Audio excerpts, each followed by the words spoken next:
Bienvenidos a su programa El Hombre Católico en el mundo de hoy, donde buscamos formarnos como adultos en la doctrina católica, llevando el mensaje del Evangelio a diversos ámbitos de la vida, fortaleciendo las virtudes cristianas fundamentales frente a las nuevas tendencias de pensamiento.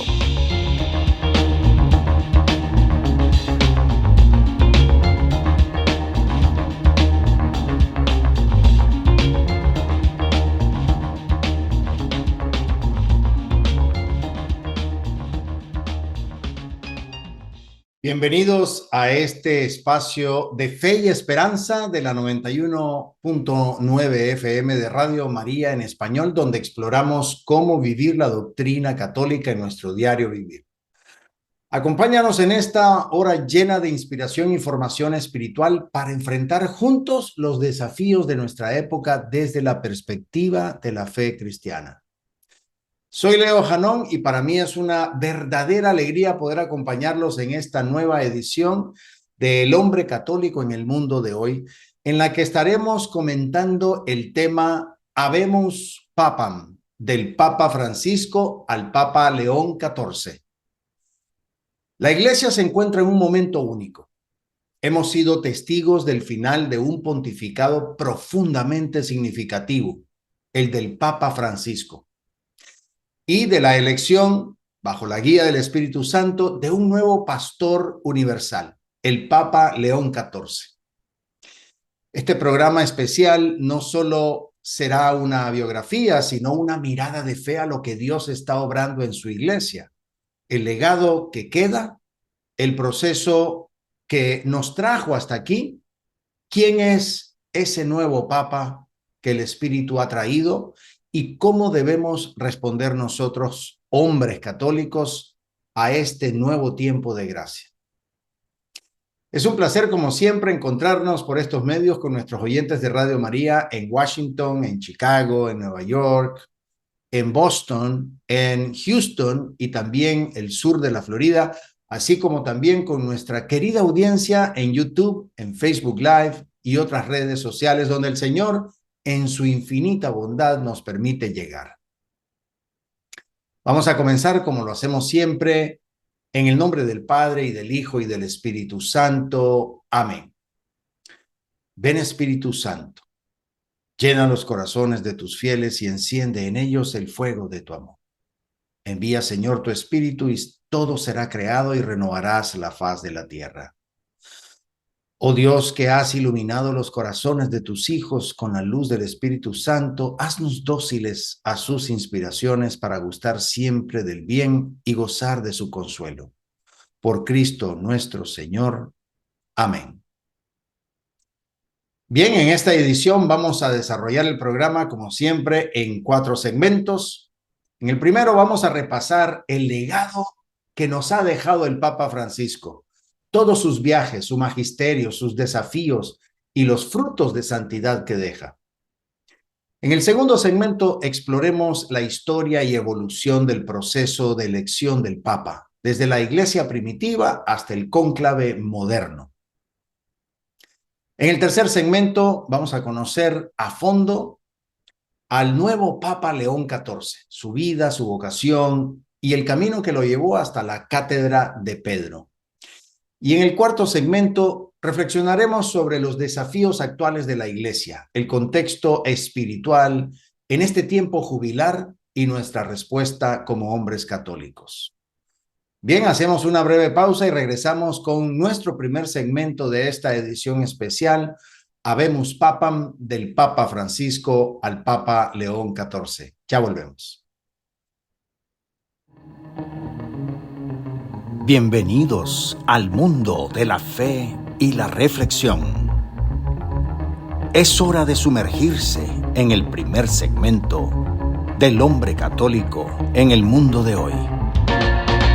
En este su programa, El Hombre Católico en el mundo de hoy. Querida audiencia, hoy iniciamos este programa con el corazón lleno de gratitud. Al mirar hacia atrás y contemplar el pontificado del Papa Francisco, nos encontramos con una etapa que ha marcado profundamente el alma de la Iglesia.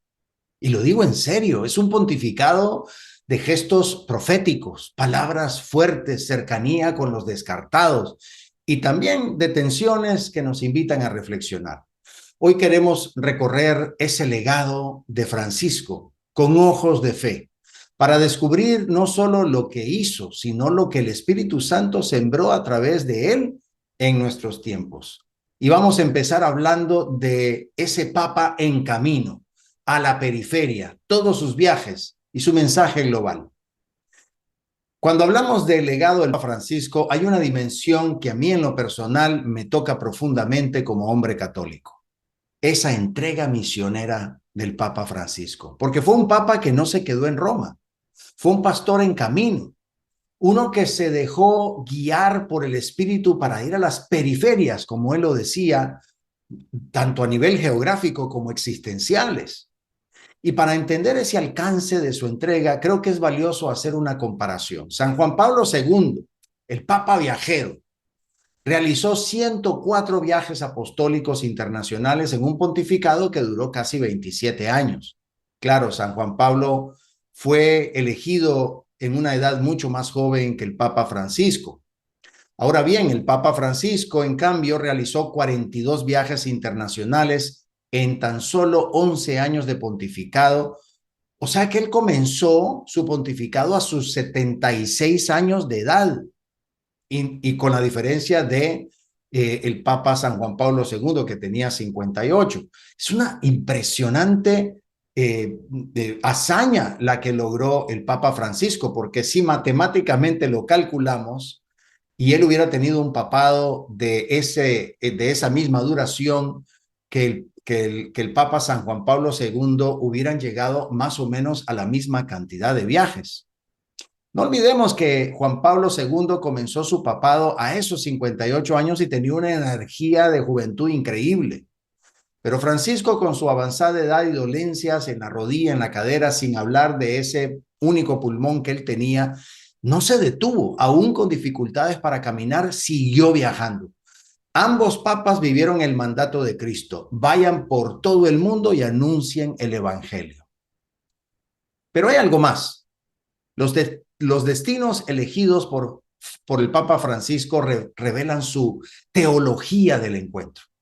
Visitó lugares donde nunca antes un papa había estado: en Irak, en Sudán del Sur, en Mongolia, en Bahrein, en Kazajistán.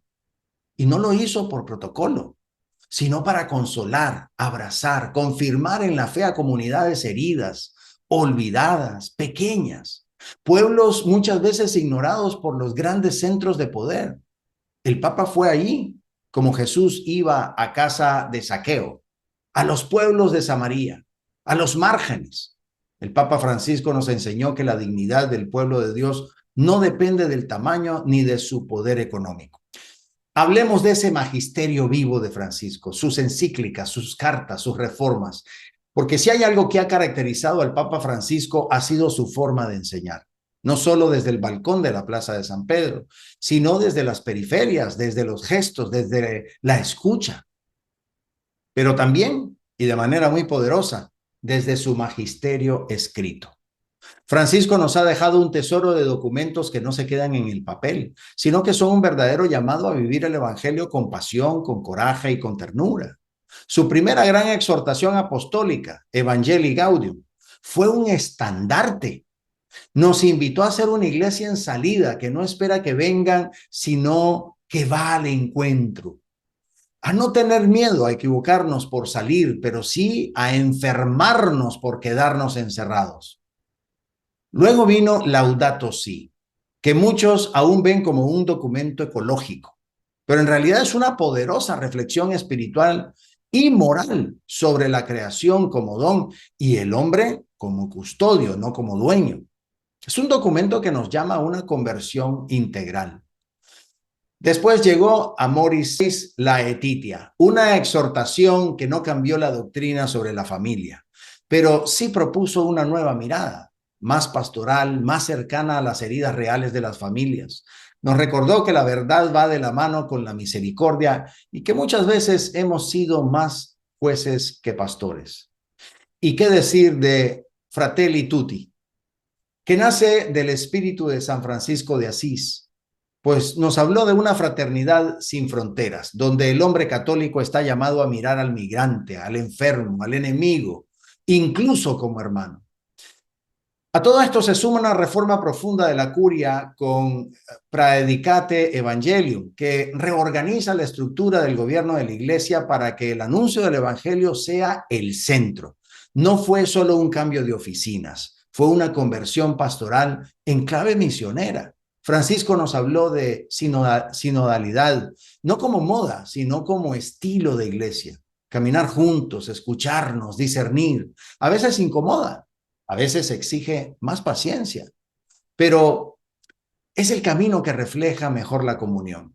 No sería honesto ni pastoral hablar del pontificado de Francisco sin reconocer que ha estado marcado también por tensiones, resistencias, incluso momentos difíciles. Y creo que es bueno decirlo, querido hermano, porque la iglesia no es un cuento de hadas. Es el cuerpo místico de Cristo y también un cuerpo herido, humano, frágil. Francisco fue muy claro en su manera de gobernar. Prefería una iglesia que se equivoca por salir a una iglesia enferma por encerrarse en sí misma. Pero eso en algunos casos no fue bien recibido por todos. Hubo críticas desde diversos sectores. Unos decían que era demasiado progresista, otros que no iba lo suficientemente lejos. Algunos lo acusaron de ser ambiguo, otros de no tener mano firme. Pero ¿saben algo? En medio de todo eso, Francisco nunca respondió ni con dureza, ni se defendió con altanería. Respondió con silencio, oración y gestos, como Cristo ante Pilato, como Cristo ante Herodes. Y eso para mí es un signo de verdadero liderazgo evangélico. En tiempos donde se exige espectáculo, él eligió la cruz. Tampoco podemos ignorar las heridas internas de la iglesia, los escándalos de abusos, la corrupción administrativa, que aún persiste en algunos sectores, la división ideológica entre católicos, que se leen más desde la óptica de izquierda o de derecha que desde el evangelio. El Papa Francisco nos recordó una y otra vez que nuestra fidelidad no es a una tendencia ni a una figura política, sino a Cristo y a la iglesia. Y que la unidad no es uniformidad, pero sí comunión. Y esto, hermanos, debe confrontarnos, porque como hombres católicos a veces también caemos en el juicio fácil, en repetir lo que dicen los medios, en tomar posturas ideológicas en vez de orar, estudiar y discernir. Este pontificado nos ha desafiado a mirar más con ojos de fe, a no escandalizarnos por la fragilidad de la iglesia, sino a amarla más profundamente, porque como decía Benedicto XVI, la iglesia no es nuestra, es de Cristo. Y si Cristo la sostiene, ningún escándalo ni división la destruirá. Finalmente, me encantaría resaltar los frutos de santidad. Todos los santos y beatos del mundo entero bajo el pontificado de Francisco. Su incansable promoción de nuevos santos y beatos, muchos de ellos venidos de lugares que nunca antes habían tenido un testigo elevado a los altares en esa geografía del mundo. Fue su manera de mostrarnos que la santidad no es para unos pocos elegidos. Por supuesto, impactaron las canonizaciones de San Juan Pablo II, de San Juan XXIII, de Santa Teresa de Calcuta, nuestra Madre Teresa. Pero la santidad, nos dijo, es para todos. Hombres, mujeres, jóvenes, ancianos, pobres, indígenas, mártires, misioneros, laicos. El Papa Francisco canonizó a santos como San Óscar Romero, mártir salvadoreños por la justicia. Santa Laura Montoya de Colombia, misionera con los pueblos indígenas. San José Gabriel del Rosario Brochero, el querido cura gaucho de Argentina. San José Sánchez del Río, el joven mártir mexicano de tan solo 14 años. También beatificó a figuras como José Gregorio Hernández en Venezuela e incluso aprobó su canonización, que estoy seguro será en breve, también la de Carlo Acutis en Italia, con una inmensa devoción juvenil en América. Desde que inició su pontificado en marzo del 2013, el Papa Francisco autorizó la canonización de al menos 945 personas, así como la beatificación de 1,174, lo que se considera un récord. en la historia de la Iglesia Católica. Estos santos son como estrellas en la noche de nuestra historia. Muchos de ellos sufrieron persecución, injusticia, incomprensión, pero no respondieron con odio, sino con amor. No con violencia, sino con fidelidad. Que ese ejemplo de estos santos, bajo el pontificado de Francisco, nos sacuda, nos despierte y nos lleve a vivir con más radicalidad el Evangelio. Cerrando este primer segmento, damos gracias al Señor por los frutos del pontificado de Francisco, sus palabras, sus heridas, sus viajes y sus santos, pero también por aquello que quedó sembrado y aún no florece. La historia de un papa no se mide solo en años ni en documentos, sino en los corazones que ha tocado y las conciencias que ha despertado. Y nosotros, hombres católicos, somos herederos de esa siembra. Que sepamos acogerla y hacerla vida. Ya volvemos con nuestro segundo segmento.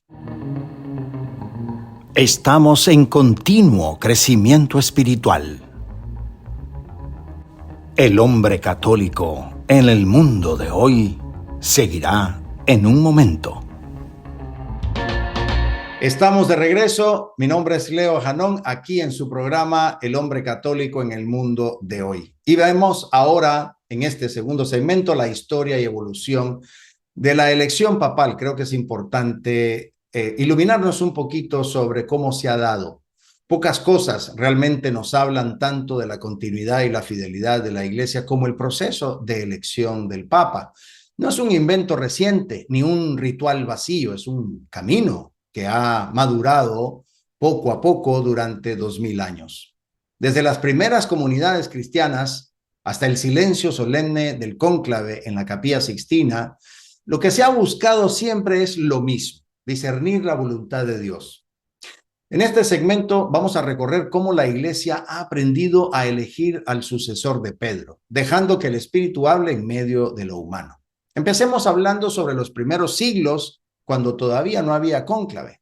Fue una elección comunitaria y eclesial. Cuando hablamos de la elección del Papa, muchos piensan de inmediato en el cónclave moderno, con la Capilla Sixtina, el humo blanco, los cardenales en clausura, y eso no siempre fue así. En los primeros siglos de la Iglesia, la elección del obispo de Roma, que es lo que en esencia es el Papa, era un proceso profundamente comunitario, casi familiar. No había una estructura formal como lo existe hoy, pero sí una intención clara, que el elegido fuera un hombre de fe, lleno del Espíritu Santo y con la capacidad de guiar al pueblo cristiano. En aquellos siglos de persecución, el Papa era muchas veces elegido por la aclamación del pueblo, por la comunidad cristiana en Roma, en colaboración con el clero local. Era el pueblo santo de Dios quien reconocía la virtud y la autoridad espiritual del elegido. No había urnas ni protocolos, pero sí discernimiento, oración y muchas veces sufrimiento. Recordemos que muchos papas de los primeros siglos fueron mártires. El servicio papal era visto más como un martirio que como un honor. Con el paso del tiempo y a medida que la Iglesia fue creciendo en número, en influencia y en estructura, pues comenzaron a surgir tensiones entre poderes civiles y eclesiales. A veces los emperadores o reyes querían imponer a sus candidatos. Hubo épocas oscuras, sí, pero también momentos de valentía y fidelidad. Es en ese contexto que la Iglesia comienza a buscar maneras más protegidas y espirituales de elegir al sucesor de Pedro. Pero en los primeros siglos lo que guiaba la elección era el testimonio del elegido, su vida, su santidad, su entrega.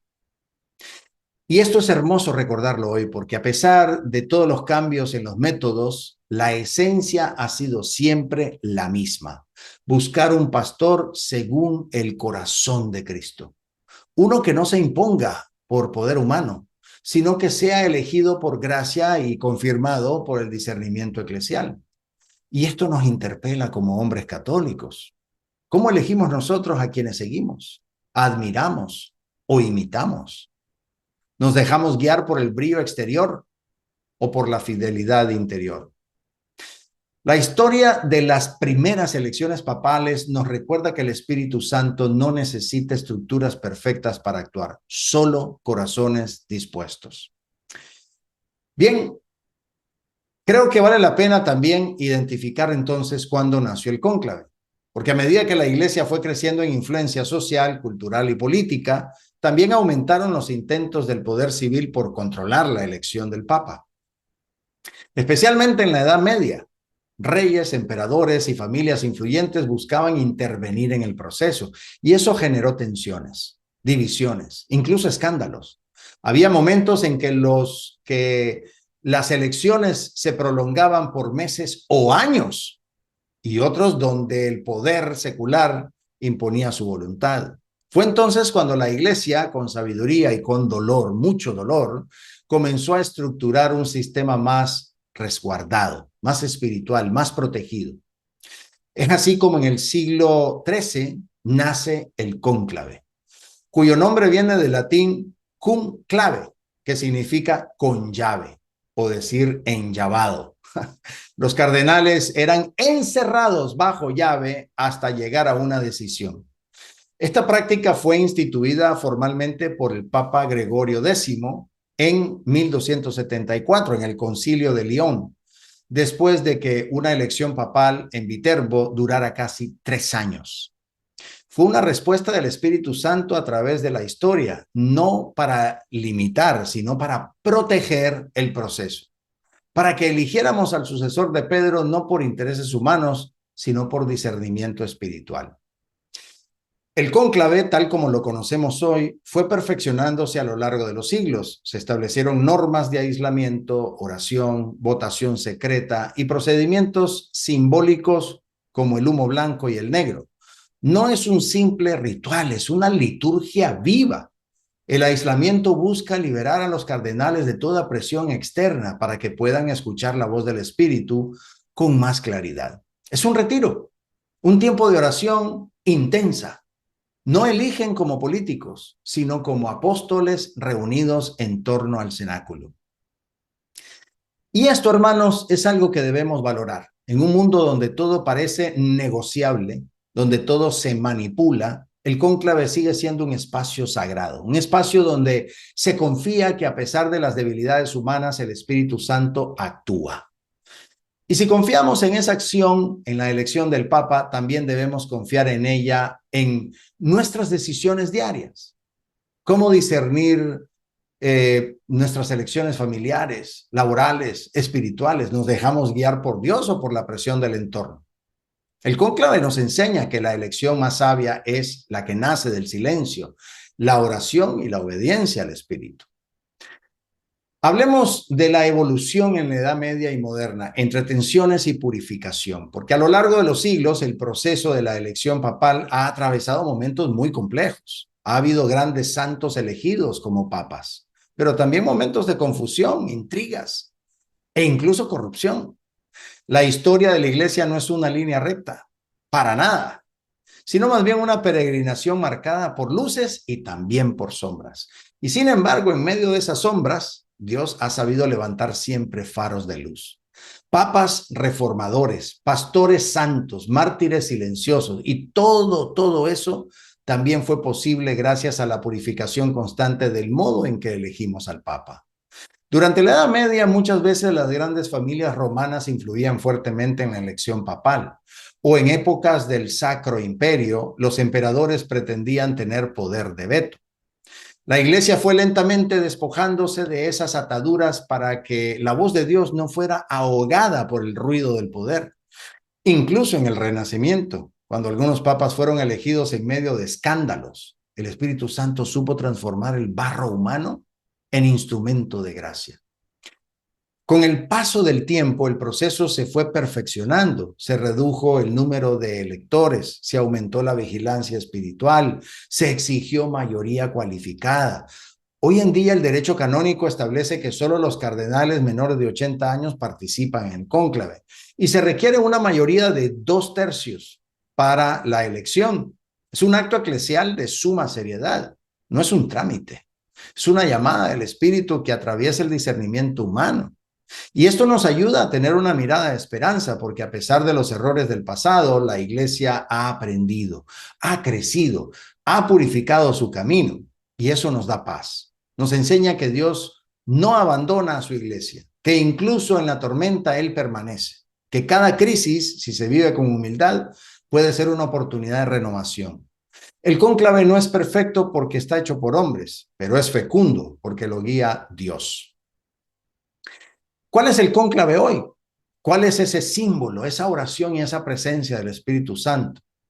Bueno, pues hoy cuando vemos las imágenes del cónclave hace unos pocos días, con la Capilla Sixtina cerrada, los cardenales en oración y luego vimos el humo blanco, pues ahí no estamos ante una simple ceremonia, estamos ante uno de los actos más profundos de fe y de unidad de la Iglesia. Es el momento en el que el colegio cardenalicio, sucesores de los apóstoles, se reúnen para pedir juntos la luz del Espíritu y elegir al sucesor de Pedro. Y cada detalle tiene un profundo significado. Antes de cerrar el cónclave, es decir, de entrar todos y poner llave, los cardenales hacen un juramento solemne de secreto, de fidelidad y de disponibilidad al Espíritu Santo. Son acompañados por toda la iglesia en oración. Es un evento que moviliza al mundo entero, y no porque sea un show, sino porque ahí se juega algo esencial. ¿Quién llevará la cruz de guiar al pueblo de Dios? Y es emocionante ver cómo después de cada elección el nuevo papa se asoma al balcón de San Pedro, no como un jefe, sino como un siervo. Y comienza su ministerio con una bendición y una petición de oración al pueblo. El famoso Habemus Papam no es solo un anuncio, es la proclamación de que una vez más Dios ha sido fiel a su promesa. Tú eres Pedro y sobre esta piedra edificaré mi iglesia. Y el humo blanco no es un truco visual, es símbolo del Espíritu que se ha derramado sobre la iglesia. En ese momento, millones de católicos en todo el mundo oran, lloran, se arrodillan. Es un signo visible de lo invisible, la acción real de Dios en medio de nosotros. Y esto, hermanos, debe renovar nuestra fe. No estamos solos, no somos una institución sin alma. Somos la iglesia de Cristo, guiada por el Espíritu. Y cuando recibimos a un nuevo papa, lo hacemos con gratitud, con fe y con obediencia filial. Sabemos que es un hombre, sí, con límites, sí, pero también que es el elegido por Dios en ese momento de la historia. Por eso, al mirar atrás y ver cómo la iglesia ha elegido a sus pastores, no podemos sino decir, gracias Señor por ser fiel. Gracias por seguir guiando a tu pueblo.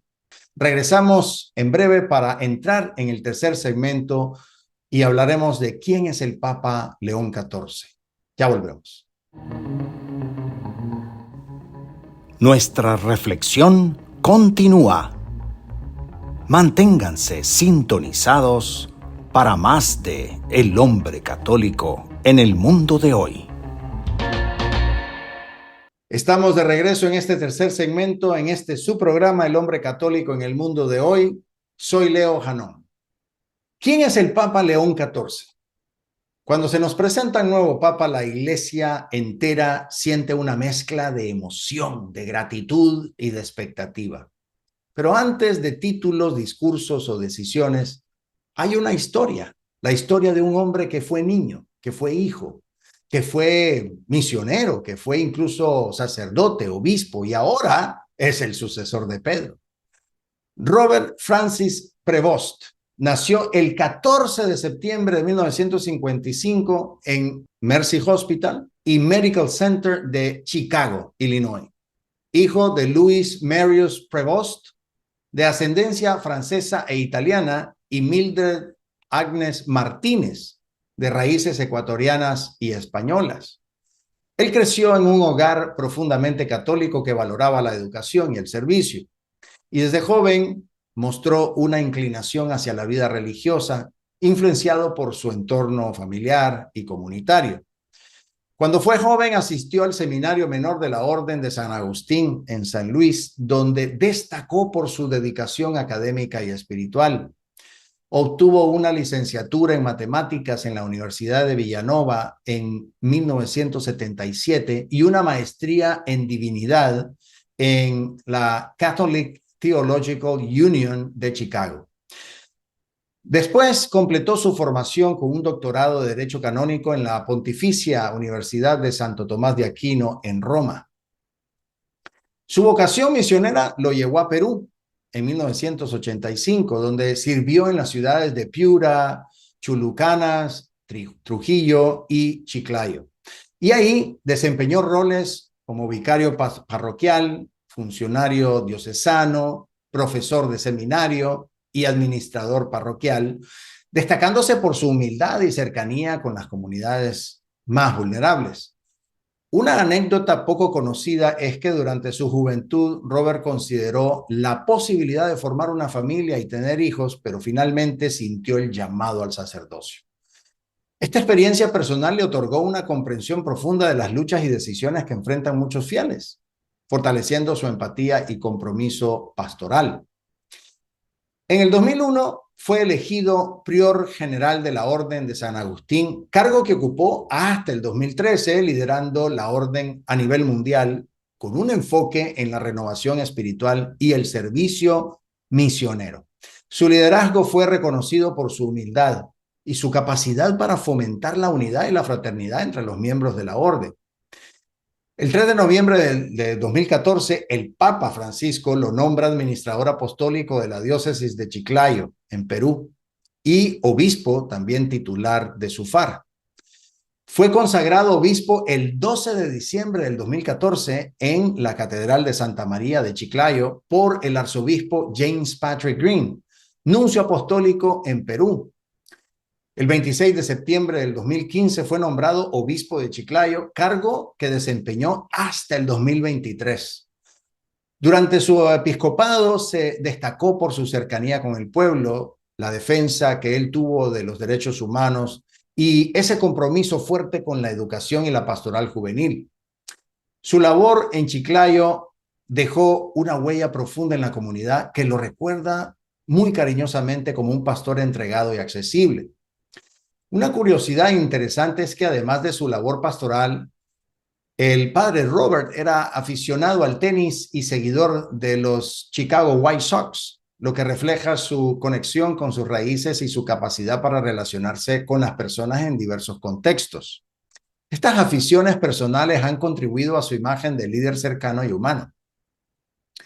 Ahora, en el 2023, Robert Francis Prevost fue nombrado prefecto del Dicasterio para los Obispos y presidente de la Pontificia Comisión para América Latina por el Papa Francisco. Este nombramiento lo colocó en una posición clave dentro de la curia romana porque se encargó de supervisar la selección de obispos en todo el mundo. Su enfoque pastoral y su experiencia misionera en Perú le otorgaron esa perspectiva única para un rol como estos. Durante su tiempo en el dicasterio, Prevost fue conocido por su capacidad para escuchar, para discernir, y siempre priorizaba la espiritualidad y la cercanía pastoral en los candidatos al episcopado. Ese estilo de él, muy discreto, y su compromiso con la reforma eclesial lo convirtieron en una figura respetada tanto dentro como fuera del Vaticano. Una anécdota reveladora de su humildad es que al ser nombrado cardenal en septiembre del 2023, eligió el título de Santa Mónica en honor a la madre de San Agustín, reflejando así su profunda conexión con la espiritualidad agustiniana y su aprecio por las figuras maternas en la fe. Su elección hace unos días como papa fue vista como una continuidad del legado de Francisco, enfocándose en la sinodalidad, la justicia social y la evangelización. Esa experiencia de él en América Latina y su sensibilidad hacia las periferias lo posicionan como un líder capaz de tender puentes y guiar a la iglesia en tiempos de cambio. Ahora, uno no puede dejar de preguntarse qué lleva al colegio cardenalicio en un cónclave tan breve a coincidir tan rápidamente en un nombre. Porque no olvidemos que la elección del Papa León XIV se dio apenas en la cuarta votación. Eso en lenguaje eclesial habla de un cierto consenso que venía ya madurando. Y aquí, si me permiten una reflexión muy personal, yo no puedo evitar pensar que su paso por el dicasterio para los obispos haya sido un factor clave. ¿Por qué digo esto? Bueno, durante esos años, Monseñor Prevost no solo se dedicó a recomendar nombres para nuevas diócesis, él escuchó a decenas de obispos y cardenales, conoció sus historias, sus diócesis, sus heridas, sus luchas, y también lo conocieron a él. Fue un punto de encuentro silencioso entre muchas sensibilidades dentro de la iglesia, y no lo hizo desde la política eclesiástica, sino desde el discernimiento y la oración. Tal vez, y esto es solo una intuición mía como católico y hombre de fe, eso generó una confianza profunda en muchos de sus hermanos cardenales. A veces Dios prepara el camino con años de servicio oculto, y quizás en este caso esa cercanía previa con tantos cardenales, no como un actor público, sino como un hermano que supo acompañar decisiones difíciles, fue lo que hizo que su nombre surgiera con fuerza. No por ambición, no por campañas, sino por credibilidad espiritual. Y cuando en el cónclave se empieza a buscar a alguien que pueda unir, que sea fiel, que no tenga necesidad de demostrar poder, el Espíritu, en medio de ese silencio, habla. Quienes lo conocen destacan su vida interior sólida, su pasión por la adoración eucarística, su amor por la comunidad, su fe sin estridencias. Es un hombre de Dios. Y al verlo asomarse por primera vez al balcón de San Pedro, sencillo, recogido, pidiendo oración, incluso con los ojos aguosos, muchos sintieron que se abría un nuevo capítulo de esperanza. Yo al menos así lo sentí. No uno espectacular, sino uno profundo y fecundo. Bien, oremos porque este pontificado nos invite a lo esencial, a volver a las raíces, a confiar una vez más que el Espíritu Santo cuando guía nunca se equivoca. Bien, vamos a una breve pausa y regresamos para hablar sobre la iglesia hoy y este nuevo pontificado. Ya volvemos. El cierre está cerca, pero aún hay más por descubrir. El hombre católico en el mundo de hoy continuará en breve. Estamos de regreso para nuestro último y cuarto segmento. Empecemos hablando sobre los desafíos actuales de la iglesia, porque vivimos tiempos intensos, queridos hermanos, hombres de hoy, y no lo digo como exageración, sino con el realismo de quien observa el pulso del mundo con los ojos de la fe. La iglesia de hoy y por tanto la iglesia del nuevo Papa León XIV enfrenta desafíos enormes. La secularización ha vaciado templos, ha enfriado corazones, ha sustituido la verdad por la opinión. Muchos jóvenes no encuentran sentido en la fe. Muchos adultos han relegado a Dios a una esquina de sus vidas. Y en medio de ese silencio, el evangelio sigue clamando, sigue gritando. Pero no es solo la indiferencia externa. También dentro de la iglesia hay tensiones, confusión doctrinal, disputas ideológicas, críticas apresuradas al Papa, escándalos que hieren la credibilidad, comunidades divididas. A veces parece que caminamos sobre un campo minado, pero no estamos solos. Cristo prometió que las puertas del infierno no prevalecerían contra su iglesia. Y esa promesa sigue en pie. La iglesia es de Cristo, no nuestra. Y el Papa, como sucesor de Pedro, es signo visible de esa unidad en medio de la tormenta.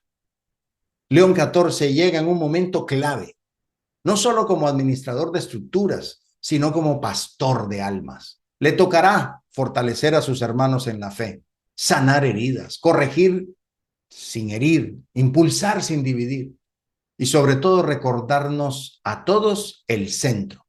Jesucristo vivo, presente en la Eucaristía, en la palabra y en los pobres. Frente al ruido del mundo, su misión creo que va a ser ayudarnos a escuchar la voz del Espíritu. Frente a la confusión, devolvernos la claridad evangélica. Y si nosotros, los hombres católicos, no asumimos nuestra parte, esta batalla se libra sin soldados. La iglesia necesita hombres, hombres valientes, con coraje, que oren, que lean, que formen su conciencia, que acompañen a sus familias en la fe, que no vivan del escándalo, sino del evangelio, que no critiquen por impulso, sino que disciernan con reverencia, porque los desafíos de hoy son reales. pero también lo es la gracia. Y si Dios ha elegido a este Papa en este momento es porque tiene un plan. Y nosotros, cada uno, tenemos un lugar en ese plan. Si hay algo que emociona, es que este nuevo pontificado de León XIV comience en un año verdaderamente jubilar, tanto en el sentido ordinario, porque estamos en 2025, cada 25 años es el jubileo ordinario, como extraordinario, porque también estamos celebrando el jubileo del Sagrado Corazón de Jesús.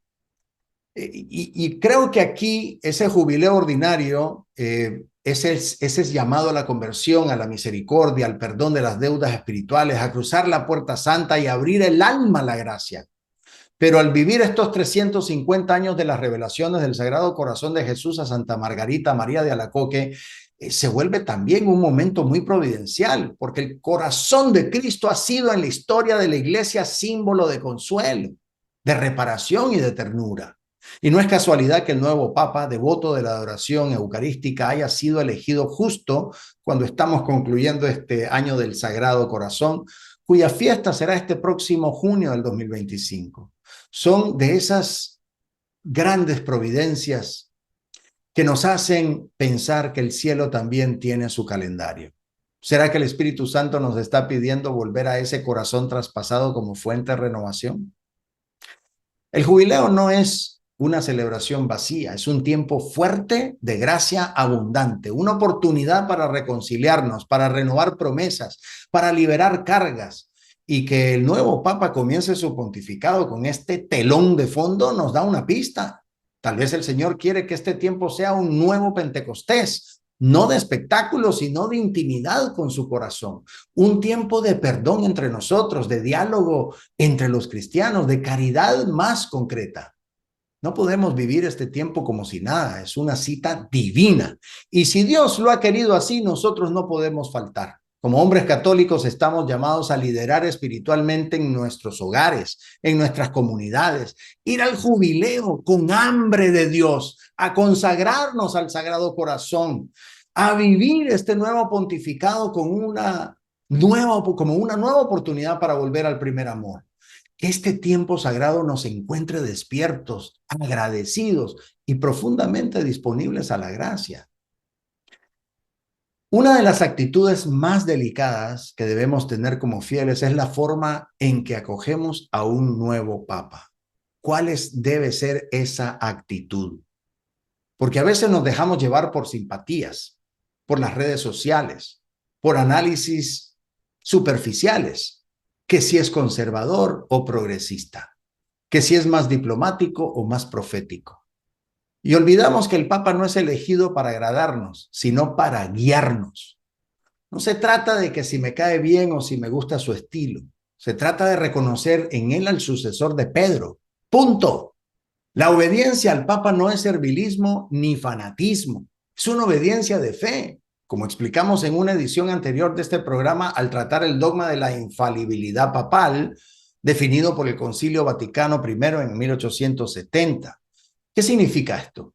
Bueno, que el Papa, cuando habla ex cátedra, es decir, desde la sede de Pedro, y con intención de definir de forma definitiva una verdad de fe o de moral, pues está protegido por el Espíritu Santo para no errar. Pero, y esto es clave, esa unidad no se ejerce todos los días, no se abusa de ella, ni para cualquier tema. Es un carisma extraordinario reservado para momentos muy especiales en la historia de la Iglesia.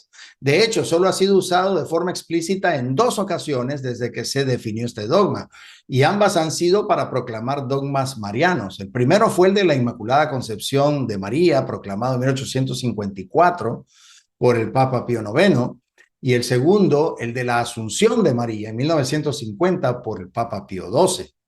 En ambos casos hubo años de consulta, oración, estudio y consenso espiritual dentro del pueblo de Dios. No fue un acto solitario. ¿Fue una proclamación solemne? Sí, fruto del discernimiento profundo de la Iglesia y del magisterio. Por eso, acoger al Papa con madurez implica no solo saber que puede ejercer la infalibilidad en momentos decisivos, sino también confiar en que no lo hará de forma arbitraria, sino cuando realmente el Espíritu así lo inspire. La fidelidad al Papa no significa idolatría ni pasividad, sino comunión viva, porque en él reconocemos no solo a un hombre, sino a un pastor elegido por Dios para esta hora. Y si hoy se llama León XIV, entonces nosotros como hombres de fe respondemos con convicción: Santo Padre, estamos con usted, oramos por usted y caminamos con usted. Y por último, hermanos, hay algo que no debemos dejar de contemplar con asombro: el misterio de la elección divina. Porque podemos hablar de currículums, de perfiles, de roles dentro del Vaticano, pero en el fondo cada elección papal es un milagro discreto, una acción directa del Espíritu Santo que, aún usando medios humanos, actúa con soberanía y libertad. ¿Cuántas veces hemos visto que los nombres favoritos no fueron los elegidos? ¿Cuántas veces nos ha sorprendido la decisión del cónclave? Así fue con Juan XXIII, que muchos pensaron sería un papa de transición y acabó convocando el Concilio Vaticano II. Así fue con Karol Wojtyła, un joven obispo polaco casi desconocido fuera de Europa del Este. Y así fue con el Papa Francisco, el primer latinoamericano que con su sencillez y coraje renovó el rostro pastoral de la Iglesia. Y hoy, León XIV, un obispo nacido en Chicago, con alma misionera peruana, con mente canónica romana, elegido para guiar la barca de Pedro en medio de un mundo turbulento. La lógica de Dios no es la del algoritmo, es la de la gracia. Él elige a quien quiere, cuando quiere y como quiere. Y eso nos invita a confiar, aunque no entendamos todo, aunque no veamos con claridad. El Espíritu no elige al más famoso ni al más fuerte, sino al que tiene un corazón dócil. Y si ese ha sido Robert Francis Prevost, es porque hay algo que el Espíritu quiere hacer a través de él. Y nosotros, como iglesia, tenemos que abrir los ojos de la fe y los oídos del corazón. Este nuevo Papa será distinto, como lo fueron todos, pero el que lo eligió es el mismo, Jesucristo. Y por eso no tenemos miedo. El mundo podrá temblar, las voces se levantarán, pero la iglesia sigue. Y con León XIV comenzamos un nuevo capítulo. Que Dios lo fortalezca, que María Santísima lo cubra con su santo manto y que nosotros como hombres católicos digamos nuestro propio sí a este tiempo de gracia. Bendito sea Dios por este nuevo comienzo. Y bueno, no cerramos esta edición sin elevar a Dios nuestra oración final, como lo hacemos cada vez que terminamos este espacio. Te invito, hermano, a orar conmigo con sencillez, con entrega y con confianza filial. Jesús, me fío de ti, te quiero, te adoro. Te doy gracias, te pido perdón, te pido gracias y me ofrezco a ti como María. Madre de la misericordia, Madre buena, tú que trajiste al Salvador al mundo, eres Madre y Reina de este suelo, como lo eres de nosotros en el cielo. Acoge con tu ternura maternal este nuevo tiempo en la Iglesia. Guía al Papa León XIV con tu luz, fortalece nuestra fidelidad a Pedro y haznos hombres que sepan reconocer al Espíritu Santo en cada paso de la historia. Bendice con tu amor a Radio María, a su equipo administrativo, a sus voluntarios, a su audiencia, a todas las ciudades donde nuestra transmisión llega, a sus gentes creyentes y también a los confusos que desdeñan tu amor y no te aman. Madre, Madre Santa, danos la paz y danos el amor. Danos al Padre, al Hijo y al Espíritu. Danos con tu gracia, la gracia de ser santos, la gracia de ser buenos. Amén, amén, amén. Gracias por acompañarnos, esperando que esta hora de fe y reflexión haya sido enriquecedora para sus vidas. Nos encontramos la próxima semana con más inspiración para vivir como auténticos discípulos de Cristo. Hasta entonces. Estuvo con ustedes el hombre católico en el mundo de hoy. Esperamos haberles guiado hacia una comprensión más profunda de su fe, permitiéndoles aplicarla en su vida diaria y contribuir al bien común y a la transformación positiva del mundo. Los esperamos, con el favor de Dios, en nuestro próximo programa.